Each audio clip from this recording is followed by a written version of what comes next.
এবার অন্যান্য খবরের দিকে নজর রাখবো। 18 জুলাই মুখ্যমন্ত্রীর পোস্টার ছেঁড়া হয়েছিল। সেই পোস্টার যেখানে লাগানো হয়েছিল সেই পোস্টার ছেঁড়া এবার এফআইআর হলো।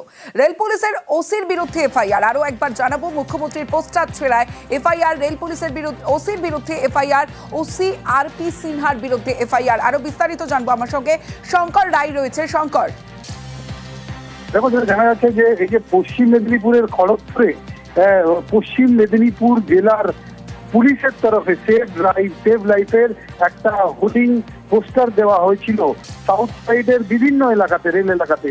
আর সেই পোস্টার ছিঁড়ে দেওয়ার অভিযোগ উঠেছে আরপিএফ এর বিরুদ্ধে। এবং এই আরপিএফ যখন এই পোস্টার ছিঁড়তে যায় তখন খড়গপুর পুরসভার একাধিক কাউন্সিলরের সঙ্গে তাদের তর্ক বিতর্ক শুরু হয়েছিল। এবং সেই কথা গতকাল যে শহীদ মঞ্চ, সেখান থেকে রাজ্যের মুখ্যমন্ত্রী প্রতিবাদ জানায় যে তার ছবি কি করে এইভাবে ছিঁড়ে উপড়ে ফেলে দেয়। আর এরপরেই পশ্চিম মেদিনীপুর জেলা পুলিশের তরফে এই রেল পুলিশের বিরুদ্ধে একেবারে এফআইআর রুজু করা হয়েছে বলে জানা গেছে। জেলা পুলিশ সুপার দিদিমান সরকার জানিয়েছেন যারা এই ঘটনার সঙ্গে জড়িত তাদের বিরুদ্ধে কঠোরতম ব্যবস্থা নেওয়া হবে।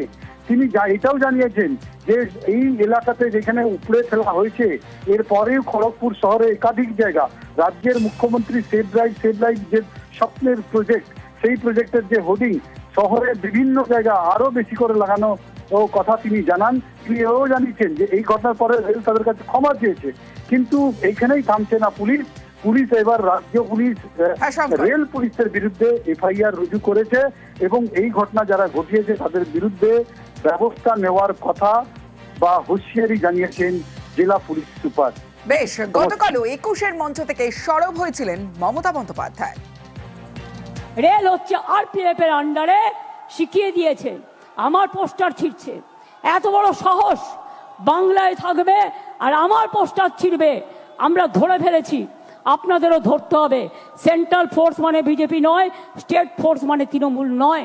পুলিশ কাজ করে, প্রশাসন কাজ করে ইম্পার্শিয়ালি, এটা ওদের সবচেয়ে বড় পরিচয়। সুপ্রিম কোর্টও এসএসসির নিয়োগ বিধি বহাল রাখলো। হাইকোর্টের ডিভিশন বেঞ্চের রায়ে হস্তক্ষেপ করল না শীর্ষ আদালত।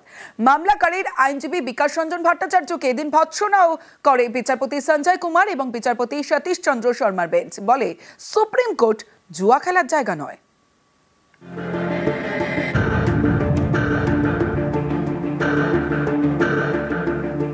হাইকোর্টে ডিভিশন বেঞ্চের পর এবার সুপ্রিম কোর্ট বহাল রইল 2025 সালে স্কুল সার্ভিস কমিশনের নিয়োগ বিধি। সোমবার সুপ্রিম কোর্টে বিচারপতি সঞ্জয় কুমার এবং বিচারপতি সতীশ চন্দ্র শর্মার বেঞ্চে শুনানি হয়। বিচারপতি সঞ্জয় কুমার বলেন, অযোগ্যরা বাদ হয়ে গিয়েছেন, যোগ্যরা বাড়তি সুবিধা পেলে ক্ষতি কি? তাদের তো পড়ানোর অভিজ্ঞতা রয়েছে। শীর্ষ আদালত জানতে চায় মামলাকারীর নাম কি মেরিট লিস্টে ছিল? তখন তার আইনজীবী বলেন না। সুপ্রিম কোর্ট বলে এই নিয়োগ প্রক্রিয়া অনন্তকাল চলতে পারে না। মামলাকারীর আইনজীবী বিকাশ রঞ্জন ভট্টাচার্য তখন বলেন মামলা প্রত্যাহারের অনুমতি দেওয়া হোক। শীর্ষ আদালত এই আবেদন খারিজ করে দেয়। বিচারপতি সঞ্জয় কুমার এবং বিচারপতি সতীশ চন্দ্র শর্মার বেঞ্চের কড়া বার্তা, এতক্ষণ শুনানির পর মামলা প্রত্যাহারের অনুমতি দেওয়া যাবে না। সুপ্রিম কোর্ট জুয়া খেলার জায়গা নয়। এরপরে সুপ্রিম কোর্ট জানিয়ে দেয় কলকাতা হাইকোর্টের ডিভিশন বেঞ্চের রায়ে তারা হস্তক্ষেপ করবে না। যাদের চাকরি বাতিল হয়েছে দুর্নীতির জন্য, দুর্নীতিমূলক প্রক্রিয়ার জন্য, এবং যেখানে সুপ্রিম কোর্ট বলেছিলেন যে তাদের কোনো সুবিধে দেওয়া যাবে না, সেক্ষেত্রে সার্ভিস কমিশন এমন একটা বিধি করেছেন যার ফলে 10 নম্বর অতিরিক্ত তার সুবিধে পেয়ে যাবেন।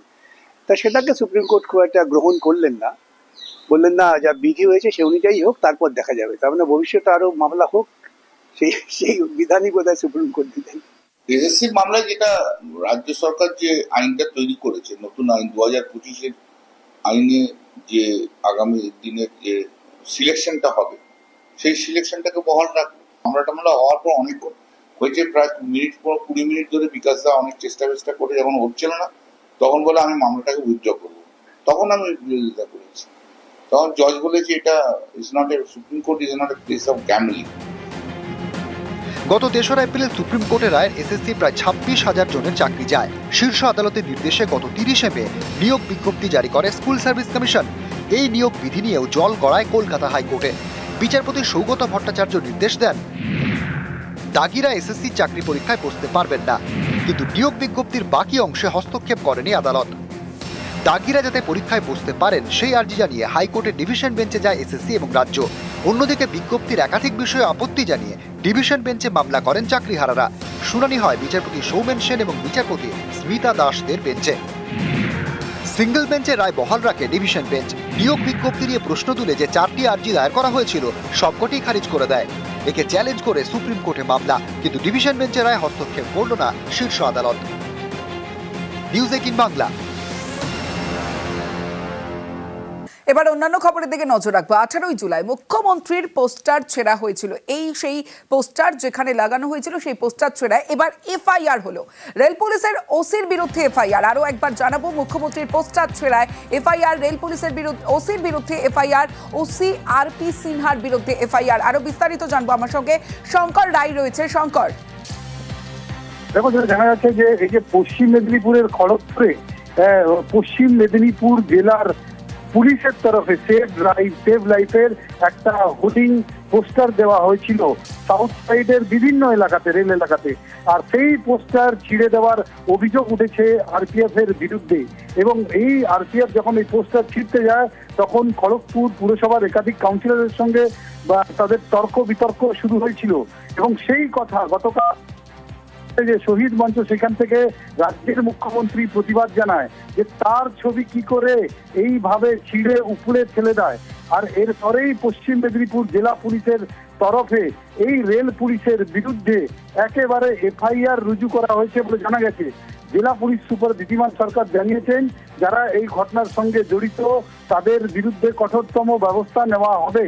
তিনি এটাও জানিয়েছেন যে এই এলাকাতে যেখানে উপড়ে ফেলা হয়েছে এরপরেও খড়গপুর শহরে একাধিক জায়গা রাজ্যের মুখ্যমন্ত্রী সেভ লাইফ যে স্বপ্নের প্রজেক্ট, সেই প্রজেক্টের যে হোর্ডিং শহরের বিভিন্ন জায়গা আরো বেশি করে লাগানো কথা তিনি জানান। তিনি এও জানিয়েছেন যে এই ঘটনার পরে রেল তাদের কাছে ক্ষমা চেয়েছে।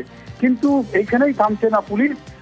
এবার রাজ্য পুলিশ রেল পুলিশের বিরুদ্ধে এফআইআর রুজু করেছে এবং এই ঘটনা যারা ঘটিয়েছে তাদের বিরুদ্ধে ব্যবস্থা নেওয়ার কথা বা হুঁশিয়ারি জানিয়েছেন জেলা পুলিশ সুপার। বেশ, গতকালও 21-এর মঞ্চ থেকে সরব হয়েছিলেন মমতা বন্দ্যোপাধ্যায়।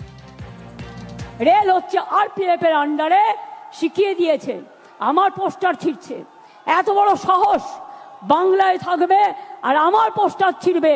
আমরা ধরে ফেলেছি, আপনাদেরও ধরতে হবে। সেন্ট্রাল ফোর্স মানে বিজেপি নয়, স্টেট ফোর্স মানে তৃণমূল নয়। পুলিশ কাজ করে, প্রশাসন কাজ করে ইম্পার্শিয়ালি, এটা ওদের সবচেয়ে বড় পরিচয়। সুপ্রিম কোর্টও এসএসসির নিয়োগ বিধি বহাল রাখলো। হাইকোর্টের ডিভিশন বেঞ্চের রায়ে হস্তক্ষেপ করল না শীর্ষ আদালত। মামলাকারীর আইনজীবী বিকাশ রঞ্জন ভট্টাচার্যকে এদিন ভৎসনাও করে বিচারপতি সঞ্জয় কুমার এবং বিচারপতি সতীশ চন্দ্র শর্মার বেঞ্চ। বলে সুপ্রিম কোর্ট জুয়া খেলার জায়গা নয়।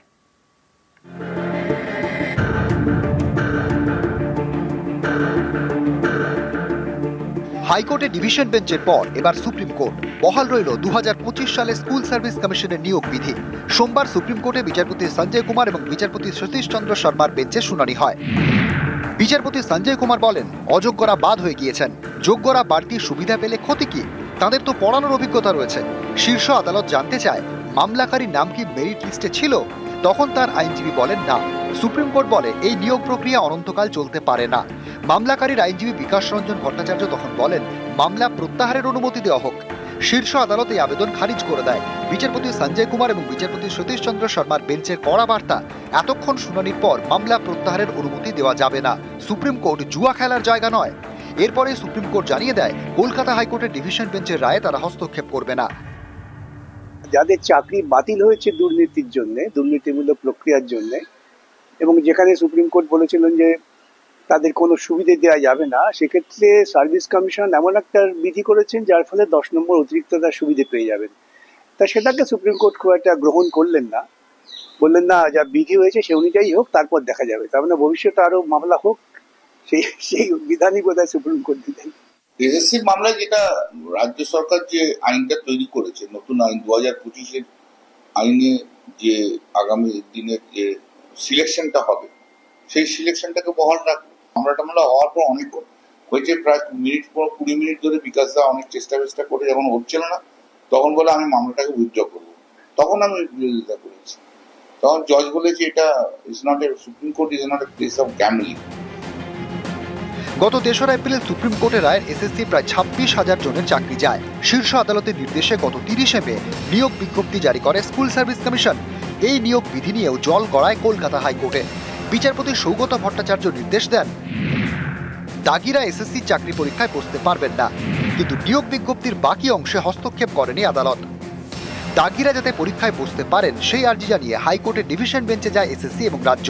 অন্যদিকে বিজ্ঞপ্তির একাধিক বিষয়ে আপত্তি জানিয়ে ডিভিশন বেঞ্চে মামলা করেন চাকরিহারারা। শুনানি হয় বিচারপতি সৌমেন সেন এবং বিচারপতি স্মিতা দাসদের বেঞ্চে। সিঙ্গল বেঞ্চে রায় বহাল রাখে ডিভিশন বেঞ্চ। নিয়োগ বিজ্ঞপ্তি নিয়ে প্রশ্ন তুলে যে 4টি আর্জি দায়ের করা হয়েছিল সবকটি খারিজ করে দেয়। একে চ্যালেঞ্জ করে সুপ্রিম কোর্টে মামলা, কিন্তু ডিভিশন বেঞ্চের রায় হস্তক্ষেপ করল না শীর্ষ আদালত। নিউজ 18 বাংলা।